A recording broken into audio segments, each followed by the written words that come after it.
بسم اللہ الرحمن الرحیم۔ آج کے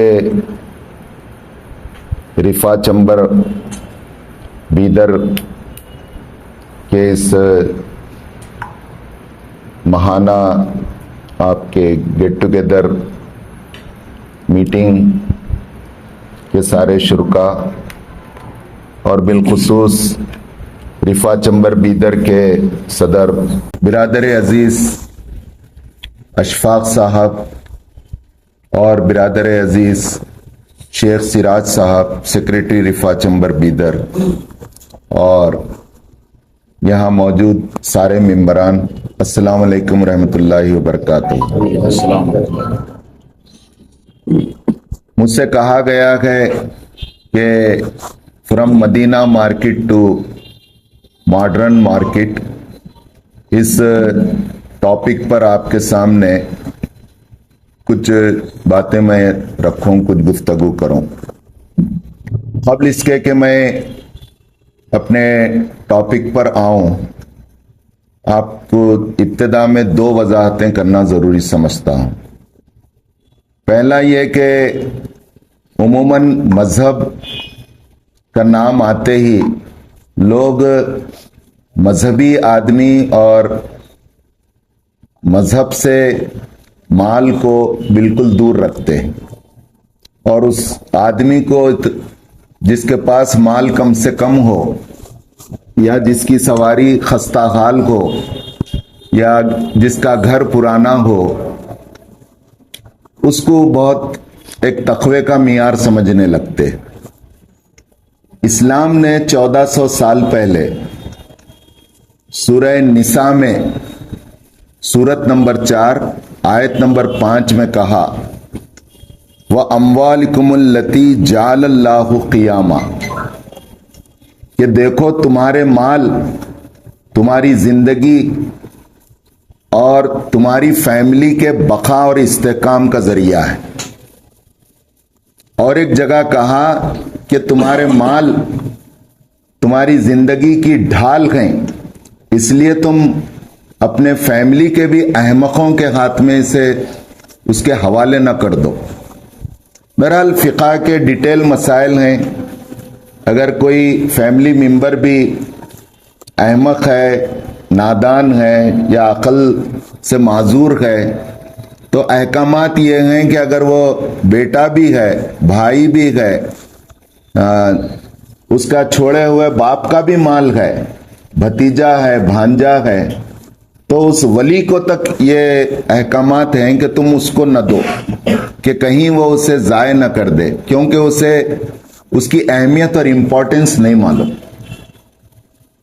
پھر ایک اس حدیث حضور صلی اللہ علیہ وسلم کی سیرت بتاتی ہے کہ اور پورے اسلام کی تعلیمات بتاتی ہیں کہ مالدار کو حدیث میں کہا گیا ہے اہل الخیر، اہل خیر، اصحاب خیر، یعنی ان کا درجہ مال نہیں رکھنے والے کے مقابل میں ایک گنا ایک اسٹیپ آگے ہے۔ کیسے آگے ہے؟ تو ان پر وہ عبادات فرض ہیں، جو عبادات جو صدقہ و خیرات کسی کے لیے نفل ہے، تو جو مال رکھتا ہے اور مال کی خاص مقدار رکھتا ہے، اس پر جیسا نماز فرض ہے ویسا زکوٰۃ فرض ہے۔ ظاہر ہے زکوٰۃ سپر فرض نہیں ہے۔ تو جو آدمی زکوٰۃ دینے والا ہے، کیا اس کا اجر اور کیا اس کا مرتبہ جو زکوٰۃ دینے کے قابل ہی نہیں ہے، کیا اس کا اللہ تعالیٰ مرتبے اور مقام کو بلند نہیں کرے گا؟ تو یہ ایسا ہی ہے اسلامی معاشرے میں، مسلم معاشرے میں زکوٰۃ دینے والا وہ ہمارے پاس اس کا ایک اسپیشل اسٹیٹس ہے۔ ایسا ہی اسپیشل اسٹیٹس ہے جیسا پین نمبر رکھنے والا انکم ٹیکس پے ہی ہے، اور وہ بڑے فخر سے کہتا ہے کہ میں انکم ٹیکس پے ہی ہوں اور میرے ٹیکس سے پوری ریاست چل رہی ہے۔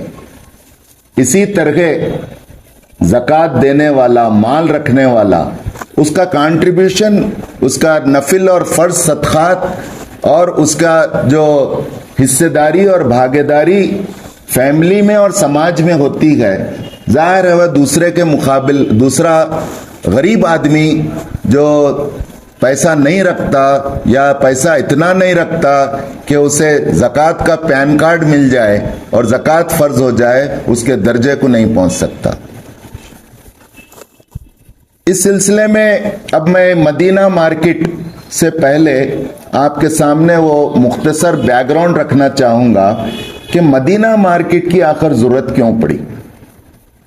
رسول اللہ صلی اللہ علیہ وسلم جب 13 سال مکے میں رہے، وہاں بھی مالیہ کا ایک انتظام تھا اور وہاں بھی صدقات اور زکوٰۃ کے مکی صورتوں میں بھی یہ ٹرمینالوجی آئی ہے، لیکن ظاہر ہے کہ وہ ابھی فرض صدقات مدینے میں آنے کے بعد وہ قرار دیے گئے، تو وہاں بھی ایک حضور صلی اللہ علیہ وسلم کا اپنا ایک سسٹم تھا اسلامی موومنٹ کو چلانے کے لیے۔ اسلام قبول کر کے جو آ رہے تھے لوگ، ان کی مدد کے لیے اور پھر لوگوں کی ضرورتوں کو پورا کرنے کے لیے آپ کا ایک سسٹم چل رہا تھا۔ اور مکے کے دور میں آپ کو حیرت ہوگی کہ حضرت بلال حبشی رضی اللہ تعالیٰ عنہ خزانچی تھے، اور حضور صلی اللہ علیہ وسلم کی چٹھی جاتی تھی، اور وہی چٹھی ایک چک تھی۔ لکھنے والے لکھتے ہیں کہ وہ ہسٹوریکل پیریڈ کا سب سے پہلا چک سسٹم رسول اللہ صلی اللہ علیہ وسلم نے ایجاد فرمایا۔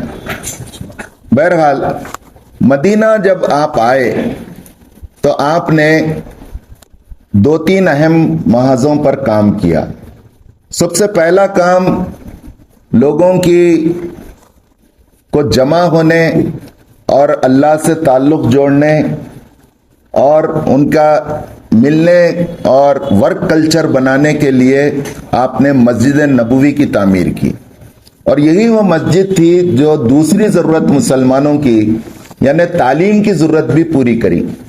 یعنی وہ اصحاب صفہ کا چبوترا، احادیث میں آتا ہے 70 to 80 صحابہ ایسے تھے جو اس صفہ کے چبوترے سے رسول اللہ صلی اللہ علیہ وسلم اور اسلام کے پورے مزاج کو سمجھ لیے تھے، جس میں اہم نام حضرت ابو ہریرہ رضی اللہ تعالیٰ عنہ کا آتا ہے۔ بہرحال تیسری ایک اہم ضرورت تھی، وہ سماجی ضرورت تھی۔ ظاہر ہے دارالسلام مدینہ قرار دیا گیا۔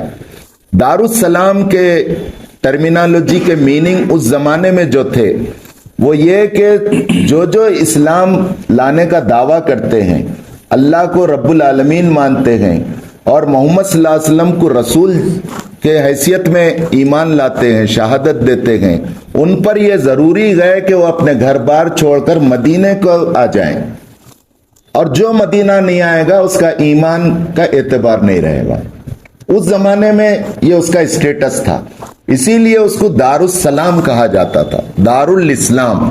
اسلام کو افراد کی ضرورت تھی، ان کے کانسنٹریشن اور ان کے جو انسانی وسائل اور ان کی مادی اور ان کی انسانی وسائل صلاحیتوں کی ضرورت تھی، اور ایک قوت بنانا ضروری تھا کیونکہ ہر طرف سے اسلام کے لیے یلغار تھی۔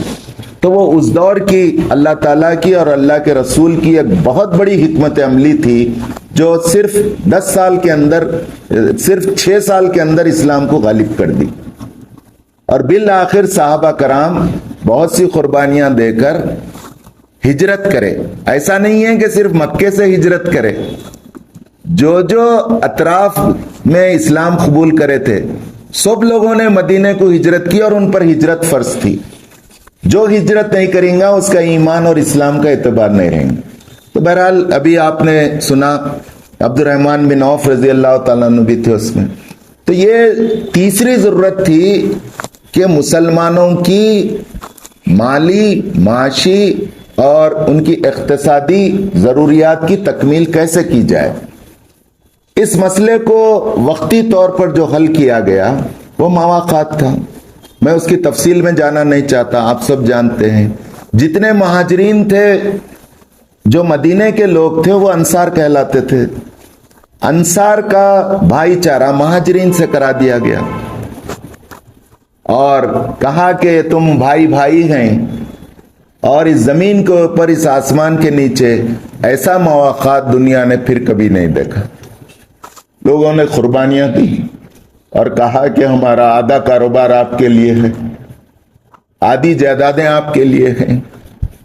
بہرحال وہ مواقعات نے کی وجہ سے اسلام جو ایک مضبوط قوت بن گیا، مسلمان اقلیت میں ہونے کے باوجود۔ ڈاکٹر حمید اللہ پیارس لکھتے ہیں، مشکل سے یہود و نصارہ اور مسلمانوں کی پوری تعداد ملائے تو اس زمانے میں 10,000 کی آبادی بھی نہیں تھی، اور اس میں سب سے مائنارٹی مسلمان، اور پہلے سے بسنے والے عیسائیاں اور نجران کے قبیلے کے لوگ، اور یہودیوں کے تو محلے تھے، ان کے قلعے تھے، خیبر ہے، بنو قانقاہ ہے، بنو نذیر ہیں، اور یہ پرانے بزنس مین، تو ان کی مستقل مالی اور معاشی ضرورتیں کیسی پوری ہوں۔ اور اس کے لیے ظاہر ہے جو مہاجر لوگ تھے اور مکے کے خاص طور سے لوگ، ان کے پاس زراعت نہیں ہوتی تھی، وہ تاجر تھے، پہلے سے تاجر تھے، وہ تجارت کرتے تھے، ادھر شام کو جاتے تھے، ادھر نجران کو جاتے تھے، شمال اور جنوب میں ان کے تجارتی قافلے جاتے، مال لگ جاتے، لاتے، تو شروع سے وہ تاجر تھے۔ انصار مدینے میں کیا تھا؟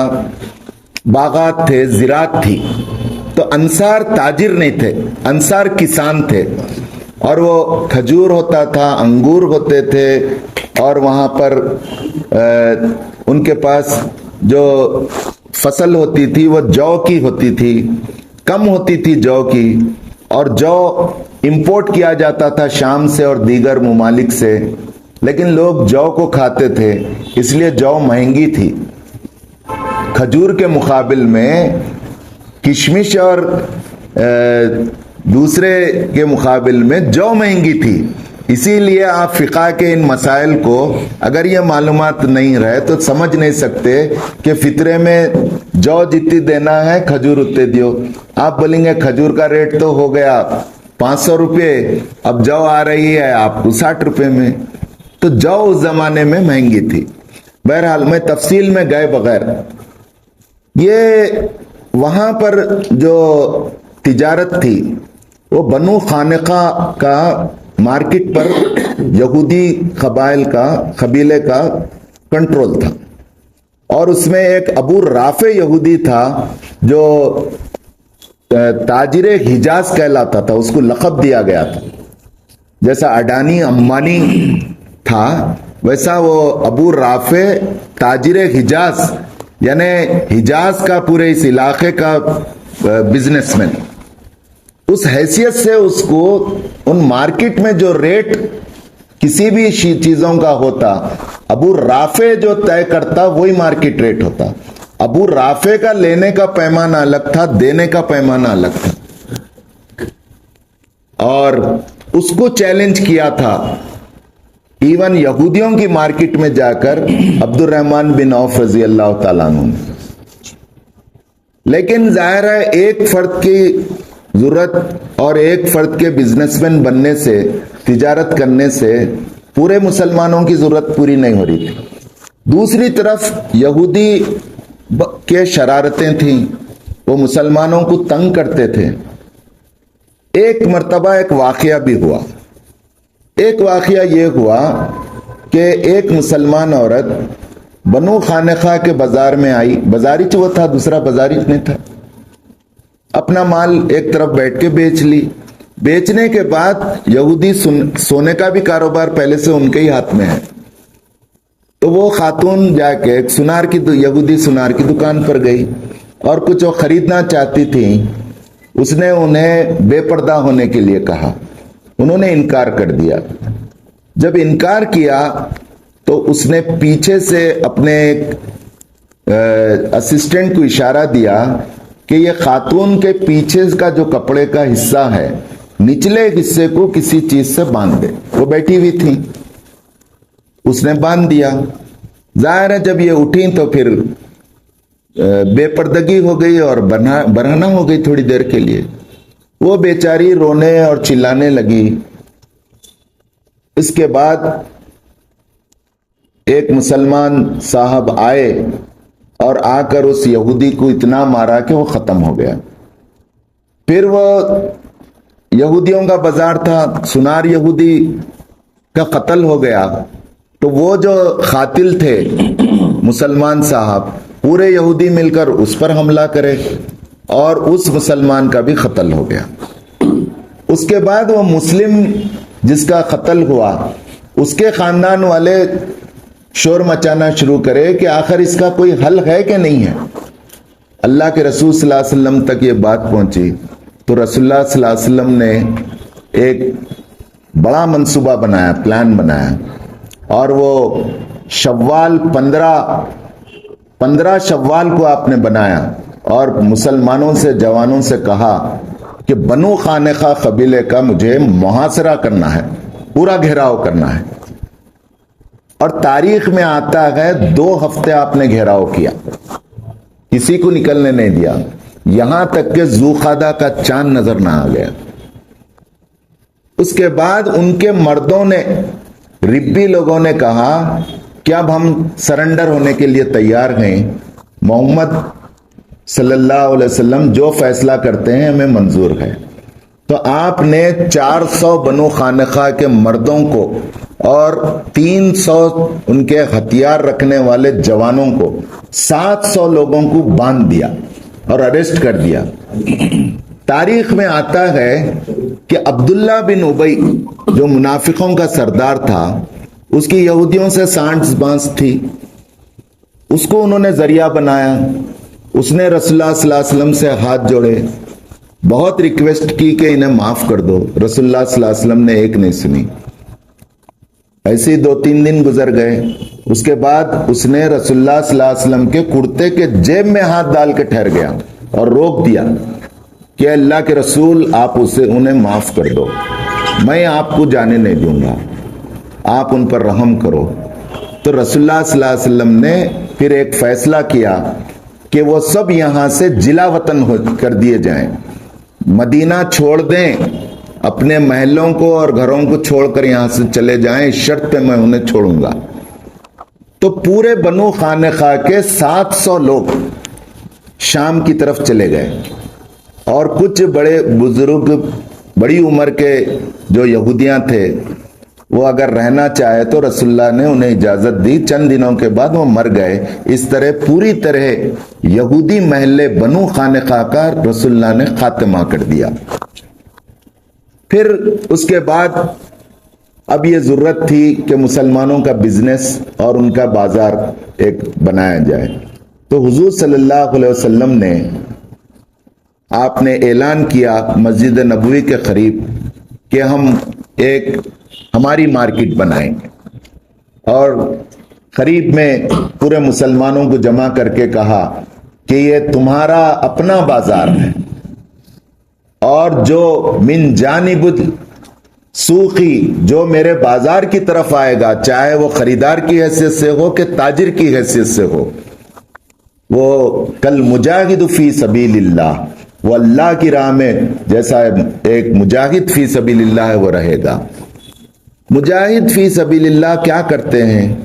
وہ مسلمانوں کی جان اور اسلامی سرحدوں کی حفاظت کے لیے لڑتے ہیں اور اپنی جان کی قربانی دے دیتے ہیں. ٹھیک اسی طرح مسلمانوں کی معیشت اور ان کی مالی ضرورتوں کو پورا کرنے کے لیے ایک خریدار یا ایک تاجر جب اس بازار میں آتا ہے تو وہ بھی ویسا ہی ہے جیسے اللہ کی راہ میں جہاد کرنے والا مجاہد, تو اسے وہ درجہ دیا گیا. اور مدینہ مارکیٹ کے آپ نے کچھ رولز اینڈ ریگولیشن بنائے, اور رسول اللہ صلی اللہ علیہ وسلم نے کہا کہ کوئی اس مارکیٹ میں کسی کا خیمہ, اس زمانے میں خیمہ کہتے تھے, آج آپ دکان کہہ لیجئے, کسی کا مستقل نہیں رہے گا. آپ نے کہا کہ جو صبح پہلے آئے گا اور خیمہ لگائے گا اسی کی جگہ وہ خیمے ہوگے. غالباً یہی حدیث کا پس منظر ہو سکتا ہے جو ہمارے بچے اور ہم بچپن سے یاد کیے گئے. نوم الصبح یمنع الرزق، صبح کے وقت کا سونا رزق کو روکتا ہے.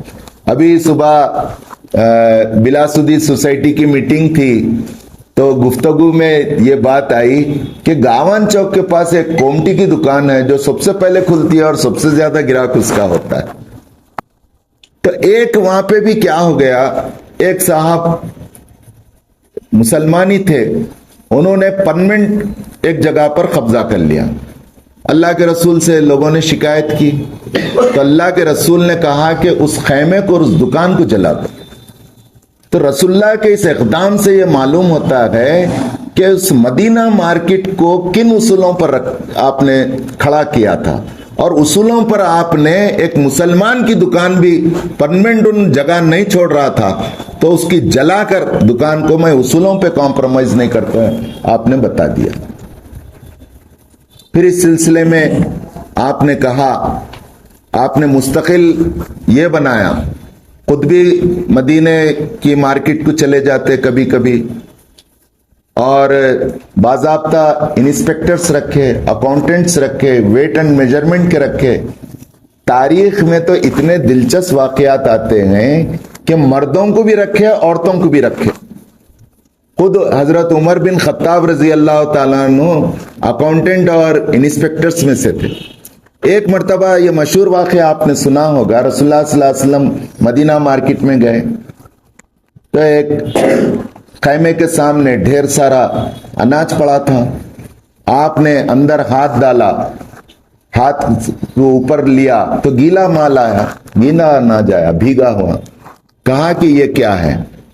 تو صحابی رسول نے کہا کہ ذرا وہ بارش سے بھیگ گیا تھا. تو رسول اللہ نے کہا کہ اگر یہ بھیگا تھا تو اوپر رہنا تھا.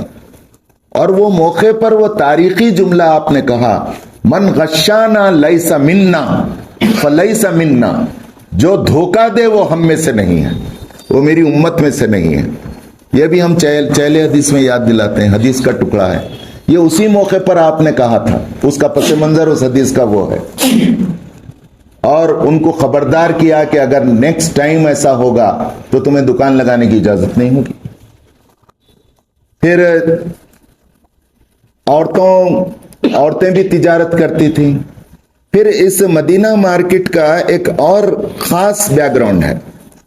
وہ بیک گراؤنڈ یہ ہے کہ یہودیوں کا ایک قبیلہ بنو نذیر شام میں رہتا تھا، ایک قبیلہ بنو خانقہ مدینے میں رہتا تھا. تو شام سے ایک وقت ایسا تجارتی قافلہ آیا مدینے کو، چکا چوند کر دیا اس نے. ہیرے جواہرات، خوشبو اور عطریات، موتیاں، کپڑے.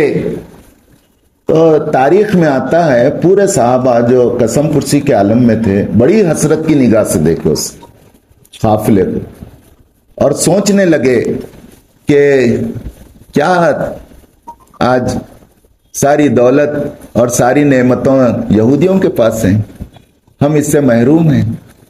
جیسا کبھی ہم کہتے ہیں مارواڑیاں راج کر رہے ہیں، راجستانیاں کر رہے ہیں، گجراتیوں کا دولت ہے، ہمارے پاس کہاں. تو اسی موقع پر اللہ تعالیٰ نے سورہ ہجر میں آیات نازل کر دیں کہ آپ یہ دنیا کی چکوچون کی دھوکے میں مت جاؤ، وہ چند دن کا ہے، تمہارے لیے تو دنیا بھی ہے، ذرا صبر کرو اور آخرت تمہارے لیے بہتر انجام ہے. پھر انہی سورہ ہجر کی آیت میں کہا گیا کہ میں نے تم کو 7 آیتیں دی گئیں، اس کو پڑھو تو یہ تمہاری جو دوسروں کو دیکھ کے جو حسرت بن رہی ہے وہ حسرت ختم ہو جائے گی. مفسرین نے ان 7 آیتوں کے متعلق کہا ہے کہ وہ سورہ فاتحہ کی 7 آیتیں ہیں جو بار بار تم پڑھتے ہو. بہرحال کافی وقت ہو رہا ہے تو رسول اللہ صلی اللہ علیہ وسلم نے ایک اسٹیبلشڈ مارکیٹ آپ نے بنائی. اور یہاں میں یہ بھی کہنا چاہوں گا کہ اس زمانے میں رسول اللہ صلی اللہ علیہ وسلم نے اس کو خوب یعنی ریگولیٹ کیا. ایک تو مارکیٹ میں کپڑے کہاں بکنا چاہیے، اشیاء کہاں بکنا چاہیے، جانور کہاں بکنا چاہیے، اور حفظان صحت، پاکی و صفائی کا پورا خیال رکھا گیا۔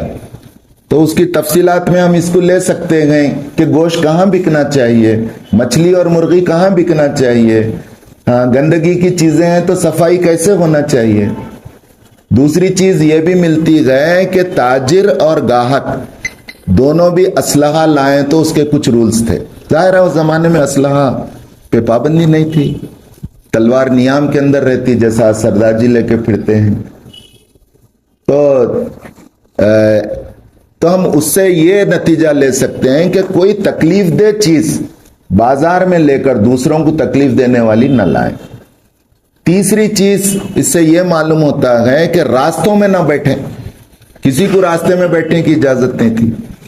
چوتھی چیز تاریخ میں یہ آتی ہے کہ اس مارکیٹ میں مال آنے کے لیے، جانے کے لیے رسول اللہ نے یہ ہدایت کی تھی کہ 2 مال سے لدے ہوئے اونٹ ایک سائڈ سے جانا چاہیے، دوسری سائڈ سے آنا چاہیے۔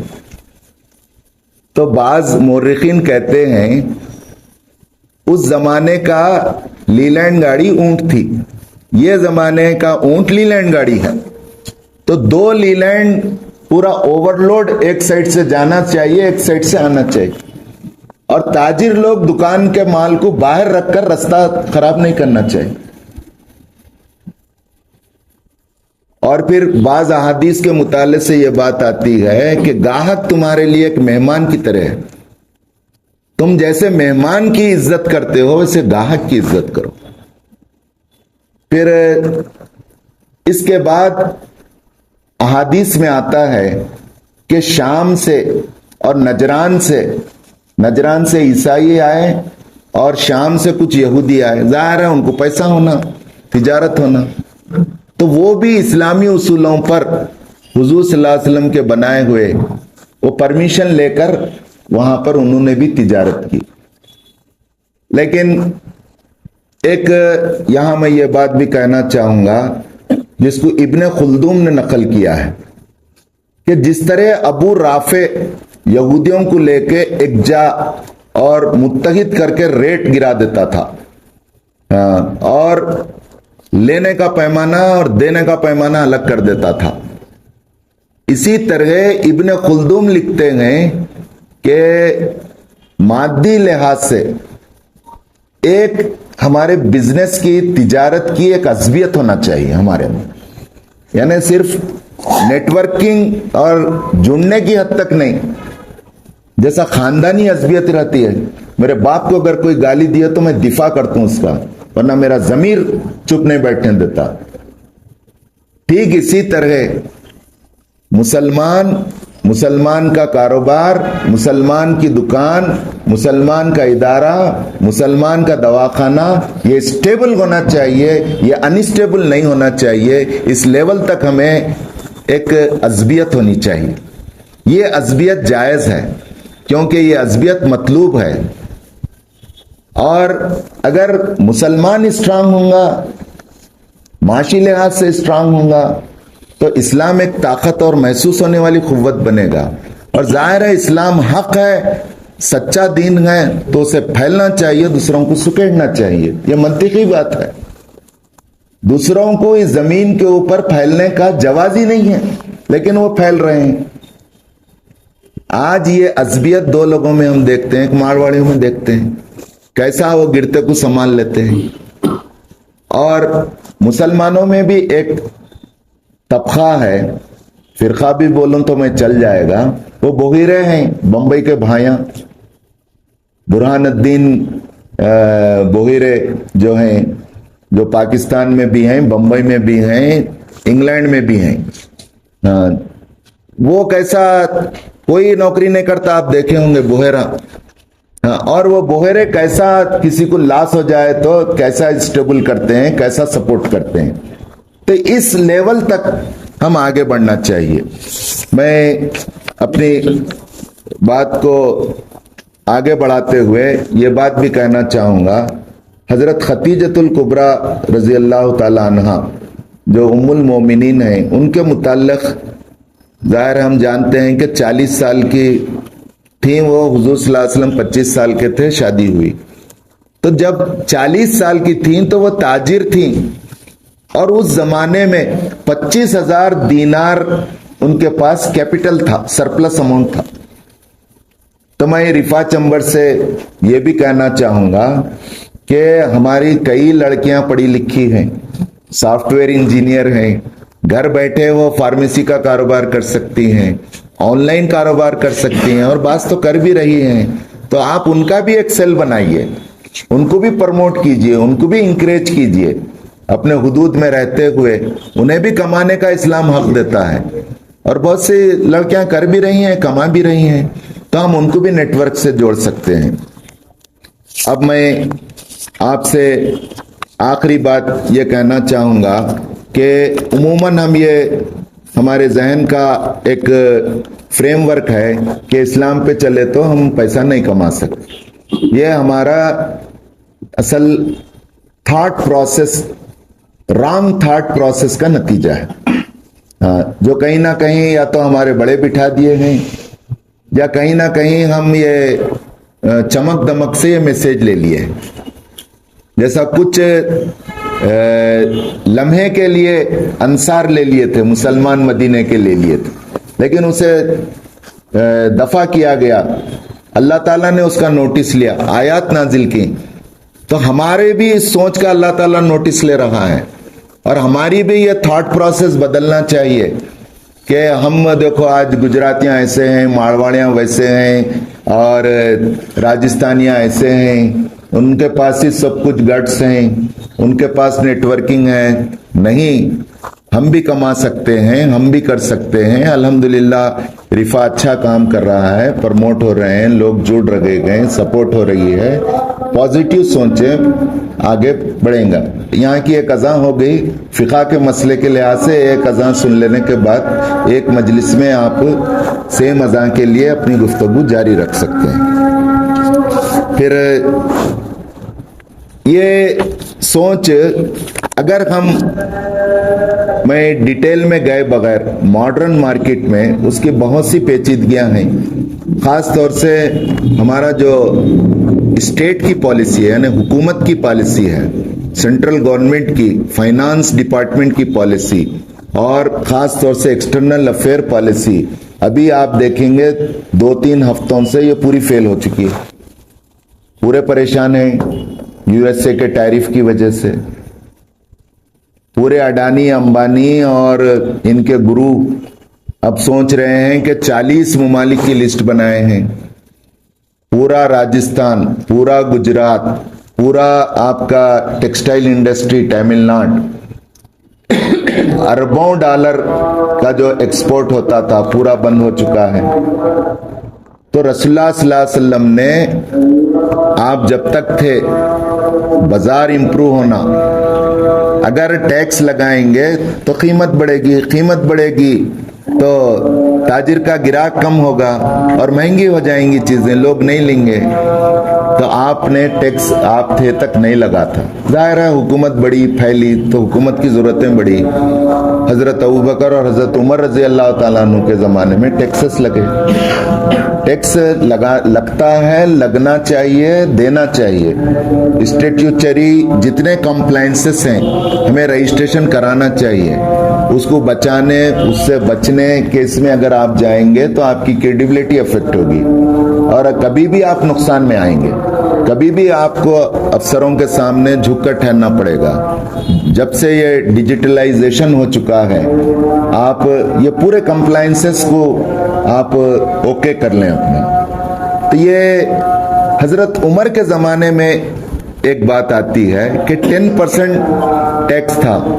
تو جب لوگوں نے یہ بات کہی کہ مندی، کساد بازاری ہو رہی ہے، زیادہ ٹرن اوور نہیں ہو رہا، تو آپ نے فوری 5% کر دیا. پھر حضرت عمر کے زمانے میں ایک گورنر نے آپ کو لیٹر لکھا کہ یمن سے لوگ ادھر میرے پاس تجارت کے لیے آنا چاہ رہے ہیں. میں ان کو کیا ٹیکس لگاؤں؟ تو حضرت عمر نے ان کو جواب میں چٹھی لکھی کہ آپ کے ایریا سے جو یمن کو جاتے ہیں تو انہوں جتنا ٹیکس لگاتے ہیں سیم پرسنٹیج آپ لگاتے ہیں۔ تو اتنا logic, Madina market is nothing but a اسلامی مارکیٹ۔ آپ خالی اس کو ایک مدینہ کی مارکیٹ مت لیو، پورے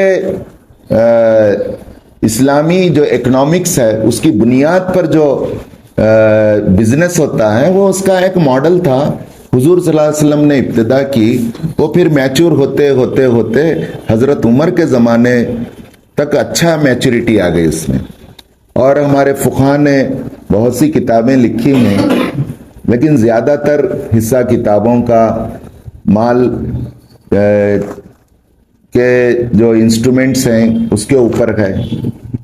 پھر اس سلسلے میں ایک اصولی بات یہ کہ ہمارے سامنے اچھی مثالیں بھی ہیں کہ اگر ہم اپنے بزنس کو حدیث کے مطابق، اس کا مفہوم ہے کہ 3 حصوں میں بانٹیں، ایک اپنے لیے لیں، اپنی ذات کے لیے، اپنی فیملی کے لیے، دوسرا حصہ بزنس میں ہی انویسٹ کریں، اور تیسرا حصہ ایچ آر کے لیے رکھیں، یعنی H R D, R D H R نے ریسرچ اینڈ ڈیولپمنٹ، اور وہ کام رفا کر رہا ہے، کوئی بزنس کیوں فیل ہو سکتا ہے، آگے کیا چیلنجز آنے والے ہیں، نیکسٹ ایئر کیا اس کے ڈیمانڈز رہیں گے، کیسا حالات کے لحاظ سے ہم بدلنا، اپنے سافٹ ویئر کو کیسا اپڈیٹ کر لینا، کیا قوانین آ رہے ہیں، اسے کہتے ہیں ریسرچ اینڈ ڈیولپمنٹ۔ تو ہمالیہ ڈرگس کے جو فاؤنڈر ہیں حاجی منال صاحب، اللہ ان کی مغفرت کرے، ابھی جو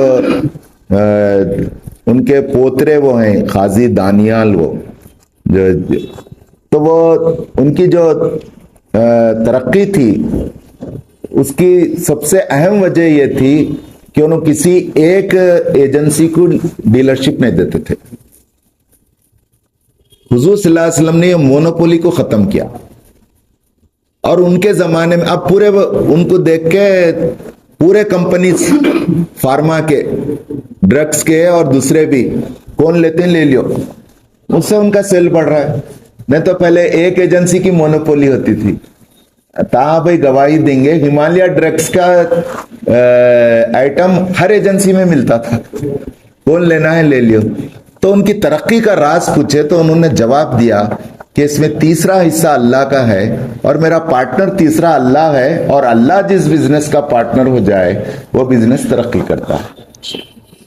ایک حدیث میں نے پڑھی جسے مولانا جلال الدین عمری صاحب خدمت خلق بول کے ان کا کتابچہ ہے، اس کے پہلے صفحے پر لکھے ہیں کہ اللہ تعالیٰ حضور صلی اللہ علیہ وسلم کو بتاتے ہیں کہ ایک شخص جا رہا تھا، بادل آئے، گرج ہوئی، اور اس میں سے ایک آواز آئی کہ اے بادل تم فلاں کھیت پر جاؤ اور جا کر وہاں برسو۔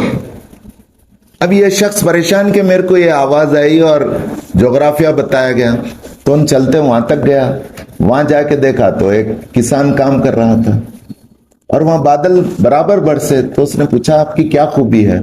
تو اس نے کہا کہ میں اپنے پورے پروڈکٹ کے 3 حصے کرتا ہوں، ایک حصہ میں اپنی فیملی کے لیے لیتا ہوں، ایک کھیت میں ڈال دیتا ہوں، ایک حصہ اللہ کی راہ میں خیرات کرتا ہوں۔ تو آپ اللہ کو پارٹنر بنائیے اور شفافیت رکھیے۔ اب یہاں ہو رہا ہے کیا، ہم کیا چاہتے ہیں، ہماری فیملی کیا چاہتی ہے کہ ایک حصہ جو ہے، ایک حصے سے زیادہ ہم اپنے اوپر خرچ لیتے ہیں، اور بعض وقت تو وہ جو کیپٹل رہتا ہے اس سے زیادہ بھی فائدہ بھی آ جاتا ہے، اس میں مدل بھی آ جاتی ہے، سب آ جاتی ہے۔ تو بزنس کیسا امپروو ہوتا ہے؟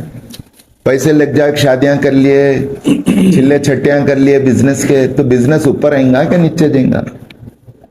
تو یہ آج کے ہمارے جو فیولرز ہیں اس کی بھی بہت بڑا سلوشن رسول اللہ صلی اللہ علیہ وسلم کے اس میں ہمیں ملتا ہے۔ میں اپنی بات ختم کرتے ہوئے آپ سب کا شکر گزار ہوں، خاص طور سے رفا کے ذمہ داران کا، تمام کا، کہ مجھے آپ نے آج یہاں انوائٹ کیا اور مجھے اظہار خیال کا موقع دیا. اللہ تعالیٰ آپ ہم سب کو تاجر کی ایک مبارک حیثیت کو شعوری طور پر اسے قبول کرنے کی توفیق دے اور اللہ تعالیٰ ہماری تجارت میں خیر و برکت دے.